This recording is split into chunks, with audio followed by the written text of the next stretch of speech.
안녕하세요. 전청입니다. 캘리포니아 주민들에 대해서요. 세금 보고 마감일이 5월 15일로 연장되었다는 소식입니다. 지난 연말부터 최근까지요. 겨울 폭풍 피해로 이 캘리포니아 주민들이 고생하고 있죠. 잇따라 덮친 이 폭풍의 영향으로요. 캘리포니아 주민들에 대해 세금 보고와 관련해서요. IRS가 이 기한을 5월 15일까지 연장해 주기로 결정했습니다.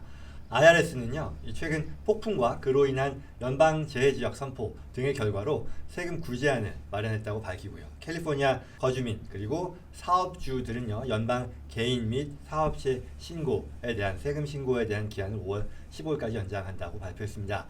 이는요, 세금 보고와 관련해서 기존의 세금 보고 기간보다 한 달 이상 길어진 거거든요. 개인의 경우 아시는 바대로 4월 15일까지이죠. 근데 이게 연장이 된 것이고 법인은 법인의 형태에 따라 3월 15일인 경우도 있고 4월 15일인 것도 있는데요. 이게 다 5월 15일로 연장된 거니까요. 그리고 여기 더 나아가서 세금 신고뿐만 아니라 그때까지 그 전에 납부해야 되는 어떤 세금 납부의 의무에 대해서도 5월 15일까지 연장해 준다라고 발표했습니다. 그럼 이건 캘리포니아한테만 해당되는 어떤 연방 재해 혜택이냐? 그건 아니고요. 물론 이번 건은 그렇습니다. 그저께 발표된 그 내용은 그렇고요. 방금 설명드린 이 5월 15일까지 연장되는 거는 일단 이 연방 재난관리청이요, FEMA라고 하죠. 여기서 지정한 폭풍으로 인해 이제 캘리포니아 거주 지역을 기준으로요, 여러 재해 지역을 선정했고요. 여기 거주하는 주민들만 혜택을 누리는 거죠.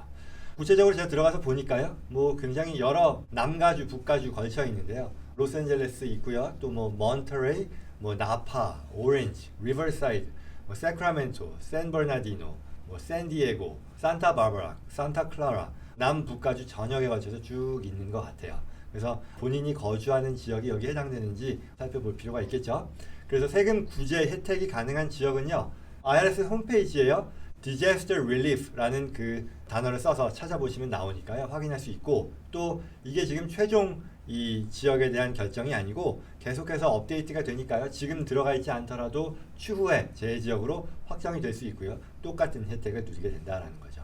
그리고 이와 관련해서 중요한 게 한두 가지 더 있어요. 뭐냐면 세금 보고에 대한 거, 세금 신고에 대한 것뿐만 아니라 이 IRA라던가 HSA 같은 이런 개인 연금 상품 있죠. 이것도 보통은 연말이 지나고 4월 15일까지 불입을 하면 이 세금 혜택을 주는 게 관행인데요. 이에 대해서도 5월 15일까지 해도 된다라고 같이 발표했고요. 그리고 앞서 잠깐 말씀드렸습니다만 세금 납부에 대한 의무도 연장을 해줬으니까요. 여기에는 2022년도에 대한 4사분기 예납이라고 하죠. 이게 1월 15일, 1월 17일일 텐데요.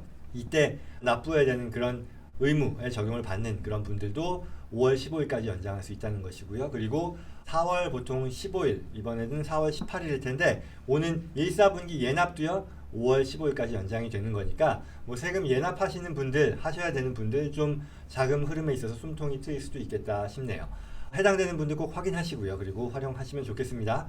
마지막으로 제가 이제 이와 같은 재난 지역으로 선포되는 게 캘리포니아만 있냐, 그건 이번 건에 대해서는 그렇지만 과거에도 여러 건이 있었고요. 최근에도요, 작년 말이었죠. 12월 23일이었나요? 그때 제가 따로 영상을 준비하진 않았습니다만 뉴욕 지역에 대해서 발생한 그 폭풍 피해에 대해서도 비슷한 세금 구제안이 IRS로부터 있었습니다. 이때는 5월 15일이 아니라 아마 4월 18일까지로 연장해 준다. 그래서 한 12월 20 며칠부터 마감일이 오는 세금 신고라던가 납부에 대한 것들에 대해서 아마 대표적인 거는 페이롤 텍스가 해당이 되겠죠. 그거는 연말 또 분기마다 하는 거니까 이걸 다 4월 18일까지 신고 연장하고 납부 연장해 준다는 내용이니까 해당 지역 거주하는 뉴욕 주민분들도 꼭 챙겨서 확인해 보시면 좋겠습니다.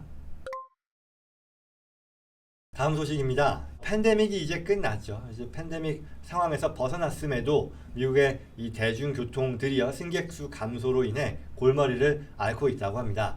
팬데믹 사태는 끝났지만 이를 계기로 이제 재택근무라는 것이 도입되고 이게 일반화가 되었던 거죠. 그러다 보니 이런 자리 잡은 재택근무 문화로 영향을 받은 것 같다라는 건데요. 월스트리트 저널의 최근 기사에 따르면요, 최근 이 코로나 이전 모습을 상당 부분 찾았으나 대중교통의 위기는 현재 진행형이다 라고 얘기했네요.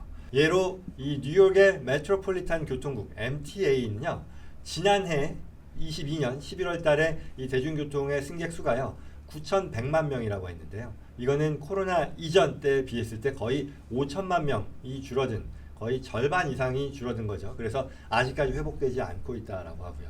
서부의 샌프란시스코 같은 경우도요, 대중교통 이용 건수가 코로나 이전 대비 한 3분의 1 수준으로 떨어져서 회복이 안 되고 있다고 하네요. 시카고, 필라델피아, 버스턴 이런 주요 미국의 다른 대도시들도 상황은 비슷하다고 하네요. 월스트리트저널은요, 이에 대한 주된 이유로서 서비스업이라던가 아니면 육체 노동하는 이런 직종의 이 대중교통 이용률은 빠르게 회복이 되고 있지만 어떤 뉴욕 중심가에 있는 사무실에 근무하는 회사원들이라고 하잖아요. 이 오피스 워커라고 할 텐데 이들의 대중교통 이용률이 여전히 저조하기 때문이다라고 지적했는데요. 코로나 사태를 계기로요, 앞서 말씀드린 것처럼 이 오피스 업종의 재택근무 문화가 확산된 것이 결국 대중교통 승객 감소로 이어지고 이쪽 문제로 말하자면 좀 두드러지기 시작한다, 이렇게 볼 수 있겠네요. 승객 감소의 이 현상은요, 지방자치단체들이 운영하는 어떤 교통 시스템의 위기로 지금 이어지고 있는 상황이다라는 얘기이고요. 이 당시에 코로나 특별법 2020년, 21년에 여러 가지 나왔었잖아요. 당시에 부양책들이 있었고요. 이 중에는 전국의 어떤 대중교통 수단을 담당하는 그 지방자치단체 기관에 제공하는 지원금들도 있었는데 이게 대략 한 690억 불 정도, 굉장히 컸다고 하는데요. 이것도 지금 말씀드린 여러 가지 대중교통의 위기, 승객 수가 감소된 것이 확보되지 않다 보니 이 지원금을 사용함으로써 상당 부분 지금 고갈되는 상황이다라고 하네요. 그래서 이에 대한 자구책으로서 뉴욕의 MTA는 대중교통 요금을 또 5% 이상 올릴 것이고요. 그리고 승객이 적은 월요일, 금요일 이럴 때가 적다고 하는데요. 대중교통 운행 편수도 굉장히 줄일 그럴 계획이다라고 발표를 했네요. 이게 결국 서민들의 피해로 이어지지 않을까 우려된다라는 것이 신문의 분석이었습니다. 이와 별개로요, 또 다른 이 문제는 대중교통이 승객이 줄어들고 또 한산해지다 보니까 이 역사 그리고 열차에서요, 범죄가 늘고 있다. 그리고 이게 또 악순환이 되는 거죠. 대중교통의 어떤 안전에 대한 우려로 이어지면서 승객을 줄이는 이런 악순환이 이어진다라는 지적도 있었네요. 최근 이 뉴욕의 교통국이 실시한 설문조사에는요, 이용자들의 대부분 절반 이상이 안전 문제로 인해 지하철 탑승하는 것이 꺼려진다라고 발표했고요.